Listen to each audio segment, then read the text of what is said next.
मेरा shooter mister India है, मारेगा और गायब हो जाएगा, कोई नहीं पकड़ सकेगा, न तुम भी पकड़ सकोगे पीके सिंह। बौखलाहट में लोग गलती करता है और इस तरह के लोग जो हैं, जो जिनका खुद जो है आत्मसंयम नहीं है, तो वो आज न कल पुलिस के गिरफ्त में होगा, ये आप जानते हैं। और पुलिस हर तरह से रिसोर्स के माध्यम से, अन्य बिंदु के माध्यम से, अब उसको है कि कहीं भी दो शब्द बोल करके, ऑडियो और वीडियो क्लिप भेज करके पुलिस को कमज़ोर नहीं कर सकता है। बताऊं कि ये जो तुम पैसा खाकर शहबाज उर्फ बबलू का मुख्य आरोपी पप्पू मंडल का नाम एफआईआर से हटा दिए, तो क्या सोचते हो वो बच जाएगा जेल जाने से? जेल से बच जाएगा, लेकिन छोटे सरकार का शूटर मेजर से नहीं बचेगा। उसका तलाश जारी है, उसका भी और उसका पार्टनर का भी। जो मिलेगा उसको मेजर मारेगा। अब पप्पू मंडल से पैसा नहीं चाहिए, अब पप्पू मंडल को हर हाल में मारेगा मेजर। आज मारे कल मारे, देखेंगे कौन उसको बचा लेगा। अब बेकसूर को तंग करना छोड़ दो पीके सिंह। जब हम बोल चुके हैं कि हमको घर द्वार से कोई मतलब नहीं है, तो बेकसूर को तंग करना छोड़ दो, वरना अभी सिर्फ डरा रहे हैं ना। ज्यादा बेकसूर को तंग करोगे ना तो सीधा खोपड़ी खोलेगा मेजर। बस ऑर्डर देना भर दे रही है मेजर को, ठीक ना। अब मेरे पास खोने के लिए कुछ नहीं बचा, करने के लिए बहुत कुछ है। तुम लोग क्या सोचता है, मेरा 80 लाख का घर तोड़ के हमको बर्बाद कर दिया। 3 करोड़ का घर खरीदे हैं, पैसा का कमी नहीं है मेरे पास। तो तुम लोग रंगदारी उठा रहा है कोयला चोर से, कोयला चोरी करवा रहा है, तो हम नहीं लेंगे? हम भी लेंगे, हमको भी पैसा चाहिए कोयला चोर लोग से। और रहा बात डॉक्टर से, हम न कभी मांगे हैं न मांगेंगे। डॉक्टर भगवान का रूप था, है और रहेगा। क्लिनिक लैब से हम मांगे पैसा, क्योंकि ये 2 लोग को देता है, इसीलिए हम क्लिनिक लैब से मांगे। और भी बड़ा बड़ा क्लिनिक लैब है धनबाद में, सबसे क्यों नहीं मांग ले रहे? ये पैसा देता है 2 आदमी को, इसीलिए हम भी मांगे हैं, हमको भी दो। नाम तो नहीं लेंगे किसको किसको देता है, आप लोग अपने माध्यम से पता कर लीजिए, ठीक ना। मेरा शूटर मिस्टर इंडिया है, मारेगा और गायब हो जाएगा, कोई नहीं पकड़ सकेगा, न तुम भी पकड़ सकोगे पीके सिंह। तुम सिर्फ बेकसूर को जेल भेज सकते हो पैसा लेकर, कसूरवार को छोड़ सकते हो। कहाँ गया कानून का हाथ? क्या हुआ? मुझे पकड़ने के लिए कानून का हाथ बौना हो जाता है क्या? छोटा हो जाता है? बहुत कानून का हाथ लंबा होता है, कानून का हाथ से कोई नहीं बच सकता। मेरा तो फोन 24 घंटा ऑन रहता है, 24 घंटा मेरा जिसको मन करता है हम उससे रंगबाजी मांगते हैं, उससे रंगदारी लेते हैं। सिर्फ 2 नंबर आदमी से, 1 नंबर आदमी से थोड़ी नाम लेते हैं। तो क्या तुम लोग नहीं बेबस हो गए हो मुझे पकड़ने में? पकड़ कर दिखाओ मुझे। छोटे सरकार को नहीं पकड़ सकोगे तुम लोग कभी। सिर्फ तुम लोग अपना नाकामी छुपा रहे हो बेकसूर को तंग करके। छोटे सरकार को पकड़ के दिखाओ, तब जानेंगे कि तुम लोग के अंदर काबिलियत है। जिस गैंग्स ऑफ वासेपुर के बारे में आपने सुना है, दरअसल वो धनबाद के बैंकपुर थाना क्षेत्र में आता है। वैसे बॉलीवुड में गैंग्स ऑफ वासेपुर की छवि जिस रूप में प्रचारित की गई थी, उसकी वजह यह है कि यहां के कुछ ऐसे अपराधियों ने कुछ ऐसे कार्य किए हैं जिसकी वजह से पूरे देश और दुनिया में उसकी छवि खराब हुई है। और अभी भी वहां के गैंगस्टर लगातार कुछ ऐसे कार्य करते रहते हैं जिससे वो सुर्खियों में बने रहते हैं। धनबाद के गैंग्स ऑफ वासेपुर के ही गैंगस्टर प्रिंस खान ने हाल में ही एक धमकी भरा वीडियो जारी किया है। वैसे इसकी वीडियो की जो किस्त है वो बड़ी लंबी है। अब तक उसने कितने वीडियो जारी किए हैं सोशल मीडिया के जरिए, वो उसकी गिनती शायद पुलिस के पास भी नहीं होगी। लेकिन ये जरूर है कि वो लगातार जब भी किसी को धमकाता है, किसी व्यवसायी को, किसी डॉक्टर्स को या किसी को भी, तो उसकी एक वीडियो वो जरूर जारी करता है। और यही नहीं, उसने कई बार पुलिस को भी चुनौती दिया है। अब इस पूरे मामले पर धनबाद के बैंकमोड़ थाना प्रभारी डॉक्टर पीके सिंह से हम सीधे बातचीत करते हैं और उनसे पूछते हैं कि सर अब तक इस मामले पर क्या कार्रवाई हो रही है, क्योंकि हाल ही में धनबाद के ही क्लिनिक लैब के जो प्रमुख हैं डॉक्टर समीरन बनर्जी, उनको वो न सिर्फ रंगदारी के लिए धमकी दिया था बल्कि उनके क्लिनिक लैब के सामने फायरिंग की घटना को भी अंजाम दिया है। इसके अलावा भी उसने कई आपराधिक घटनाओं को अंजाम दिया है। सर, इस मामले पर कार्रवाई क्या हो रही है? जो अभी ताजा मामला हुए हैं क्लीन लैब में, और उसके जो अपराधी है उसने तो खुद अपने को आपको स्वीकार भी किया है वीडियो वायरल करके कि हमने इस घटना को अंजाम दिया है। उनके लिखित प्रतिवेदन प्राप्त हुआ है जिस पर ऑलरेडी प्राथमिकी दर्ज की जा चुकी है, और हम लोग सारे बिंदुओं को आगे करके उस पर गहराई से जांच कर रहे हैं, और बहुत जल्दी स्थिति स्पष्ट हो जाएगी कि इसमें किनकी संलिप्तता है। यह स्वाभाविक है कि जो अपराधी वीडियो जारी करके जिम्मेवारी लेता है उसको भी हम लोग आगे रख करके उस बिंदु पर आगे उसको देख रहे हैं। तो ऐसा आमतौर पे कभी देखने को नहीं मिलता जब अपराधी किसी कृत्य को अंजाम देने के बाद उसकी जिम्मेवारी भी लेता हो। ऐसा ट्रेंड तो बाहरी जो आतंकी संगठन है वो करते हैं या नक्सली करते रहे। इस तरह के कोई ट्रेंड, एक नया फैशन चल पड़ा है धनबाद में, जब अपराधी घटना को अंजाम भी दे रहे हैं और बाद में खुद को वो बता भी रहे हैं कि हमने कराया है। इसके पीछे वजह क्या रहता है? देखिए, उस तरह का ये एक सस्ती लोकप्रियता है उसकी कि छोटे मोटे जो कारोबारी हैं, छोटे मोटे जो दुकानदार हैं, या जो समाज से जुड़े लोग हैं, इस तरह के लोगों को धमकी दे करके या अनदर रिसोर्स द्वारा मैसेज करके उनको डराना, उसका धमकाना।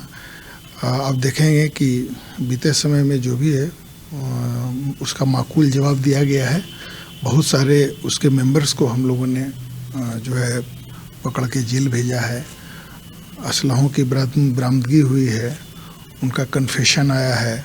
बहुत सारे लोग अभी अंदर में हैं भी, लेकिन ये एक तरह का, इस तरह का गिदड़ भपकी देना या डराना उसका एक पेशा बन चुका है, और जो इस तरह से कानून को अपने हाथ में लेगा, स्वाभाविक है कि एक न एक दिन पुलिस के पकड़ में वो आएगा, और पुलिस जो है उस पर न्याय संगत और कानूनी प्रक्रिया जो है उसके तहत कड़ी से कड़ी कार्रवाई करेगी। लेकिन जब पिछली बार वो डॉक्टर समीर को धमकी दिया था तब कई अपराधी पकड़े गए थे और उसके बाद 9 महीने तक चुप था, शांत था, तब कोई वारदात को अंजाम नहीं दिया। अचानक से एक बार फिर से क्लीन लैब में घटना को अंजाम देकर, इसका मतलब यह है कि वो अपना मार्केट और बाजार जो डाउन हुआ था उसको बढ़ाना चाह रहा है। देखिए, इस तरह के अपराधी जो है परिस्थिति पर नज़र रखता है। आपको याद होगा कि ये काफ़ी कमज़ोर, बोलने के लिए तो कुछ भी बोला जा सकता है आम जनों में जिसका मैसेज खराब जाता है, बट जब अपराधी काफ़ी कमज़ोर पड़ता है तो बौखलाता है और इस तरह के कार्रवाई को अंजाम देता है।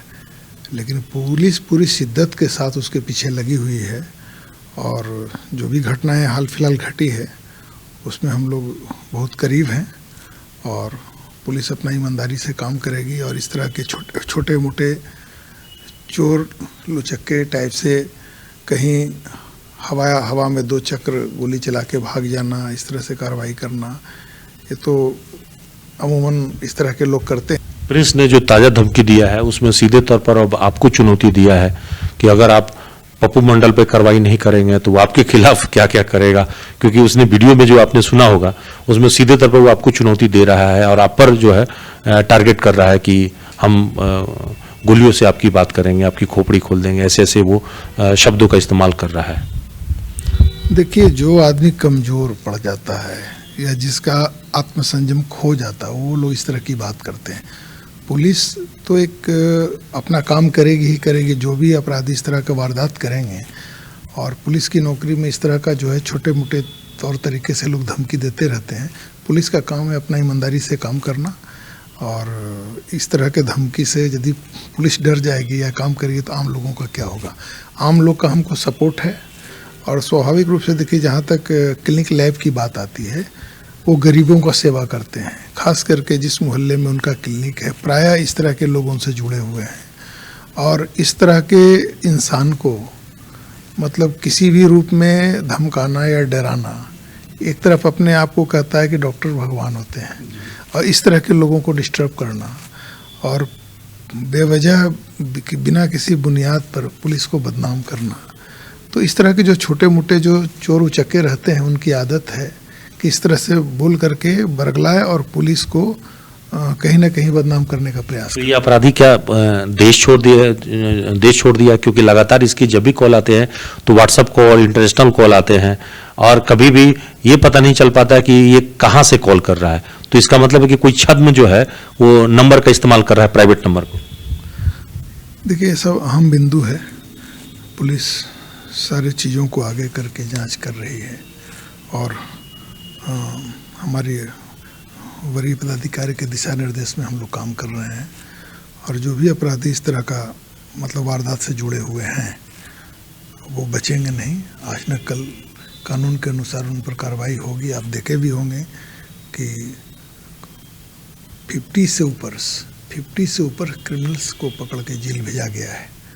कुछ लोगों का ट्रायल भी हो रहा है, गवाही भी हो गया है। तो इस तरह के लोग को डर है कि यदि इसी तरह से चलता रहा, पुलिस मजबूती से कार्रवाई करेगी तो स्वाभाविक रूप से माननीय न्यायालय के द्वारा उनको सजा होगा। तो ये अपने आप को बचाने के लिए या लोगों को डराने के लिए इस तरह से बीच बीच में लोग वीडियो वायरल करता है। और है कि कुछ लोग जो हैं अभी भी उसके समाज मतलब वो जब लोगों के बीच अपनी मैसेज देना चाहता है तो उसे मालूम है कि हमें मैसेज देने के लिए सोशल मीडिया सशक्त माध्यम है और उसका वो बेजा इस्तेमाल कर रहा है। मतलब सीधे तौर पे कहें कि कुछ लोगों को वो अपने मैसेज छोड़कर अपने बातों को पहुंचाने का संदेश वाहक, तो कुछ लोग उसके संदेश वाहक का काम भी कर रहे हैं। क्या ऐसे लोगों को पुलिस नहीं ये कर रही है कि वो क्यों गलत चीज़ों को लोगों के बीच फैला रहे हैं, जिससे लोगों का जो यहाँ पे लॉ एंड ऑर्डर का सिचुएशन है या लोगों में जो एक दहशत फैल रहा है वो रुके? देखिए, पुलिस के साथ साथ एक सामाजिक दायित्व भी है कि जो भी इस तरह के लोग इस तरह के लोगों को तरजीह दे रहे हैं उसको किसी भी हालत में सपोर्ट ना करें। और कुछ गिनती के लोग हैं, पुलिस ऑलरेडी उनको चिन्हित कर चुकी है और फिर अपने स्तर से कार्रवाई करेगी। वो जो कार्य कर रहे हैं आप, वो सही चीज़ है। तो पुलिस हर बिंदु को देख रही है कि कोई घटना घटती है और उसको इमीडिएट किसी के द्वारा अपलोड करके इस तरह से फैलाया जाता है। तो इसमें आप लोग का भी सहयोग मिल रहा है, आम लोगों का भी सहयोग मिल रहा है और जो भी इस तरह की चीज़ों को गलत तरीके से पब्लिक के बीच में शेयर कर रहा है निश्चित रूप से उस पर भी कार्रवाई होगी। तो फाइनली अगर प्रिंस जिंदा या मुर्दा पकड़ा जाएगा या फिर वो कोर्ट में सरेंडर करेगा, इसको लेकर अभी तक धनबाद के लोग जानना चाहते हैं कि इस अपराधी का होगा क्या। क्योंकि ये अपराधी लगातार जिस तरह से धमकियां दे रहा है, ऐसा लग रहा है कि बौखलाया हुआ है और खासतौर पे अब आप लोग को भी धमकी दे रहा है। इसका मतलब है कि वो सीधे तौर पे चुनौती दे रहा है कि आपको पकड़ना है तो हमें पकड़ कर दिखाइए। देखिए, बौखलाहट में लोग गलती करता है और इस तरह के लोग जो हैं जो जिनका खुद जो है आत्मसंयम नहीं है तो वो आज न कल पुलिस के गिरफ्त में होगा, ये आप जानते हैं। और पुलिस हर तरह से रिसोर्स के माध्यम से, अन्य बिंदु के माध्यम से, अब उसको है कि कहीं भी दो शब्द बोल करके ऑडियो और वीडियो क्लिप भेज करके पुलिस को कमज़ोर नहीं कर सकता है। पुलिस एक बहुत बड़ी संस्था है, ये उसकी समझ में बात नहीं आ रही है और हम लोग आम जन के लिए हैं। तो हम लोग जो भी काम करते हैं आम जन के विश्वास और उसके सहयोग से करते हैं। तो हम लोग का काम है कि ईमानदारी से अपना काम करना, इस तरह के लोगों पर किसी भी कीमत पर जो है अंकुश लगाना और कानून के अनुसार उसको दंड दिलाने का प्रयास करना। तो आज हमको भी भरोसा दे रहे हैं, हम लोगों को भी भरोसा दे रहे हैं कि आप हमें सहयोग कीजिए। हम जरूर जो है जो अपराधी हैं या उसके जो गुर्गे यहाँ पे काम कर रहे हैं, जिस मेजर या अन्य की वो नाम बता रहा है, उन लोगों पे कार्रवाई होगी, वो पकड़े जाएंगे। बिल्कुल, ये पार्ट ऑफ सोसाइटी है, हमको सबका सहयोग चाहिए और आम लोग के साथ हम खड़े हैं। हमारी जो जवाबदेही है, हम अपनी जवाबदेही से मुकर नहीं सकते हैं और इवन की सबका सहयोग भी हमको मिल रहा है। तो अभी आप सुन रहे थे बैंक मोड़ थाना प्रभारी इंस्पेक्टर डॉक्टर पीके सिंह को। सुपर कॉप के तौर पे जाने जाते हैं और आपको याद होगा कि धनबाद में पिछले दिनों मुथूट फाइनेंस में जब डकैती हो रही थी तो उस घटना को न सिर्फ रोका था बल्कि एक अपराधी को मौके पर मार गिराया था और 2 अपराधी पकड़े गए थे और इनकी तारीफ पूरे देश स्तर पर हुई थी। और अब भी उनका मानना है कि आम जनता का सहयोग मिले, सभी संस्थानों का सहयोग मिले तो ये अपराधी जहां कहीं भी छुपा हुआ है वो आज नहीं तो कल पकड़ा जाएगा। समाज को पुलिस पर भरोसा बनाए रखने की जरूरत है। सहयोगी निकुंज के साथ अभिषेक कुमार, न्यूज़ एएनपी, धनबाद।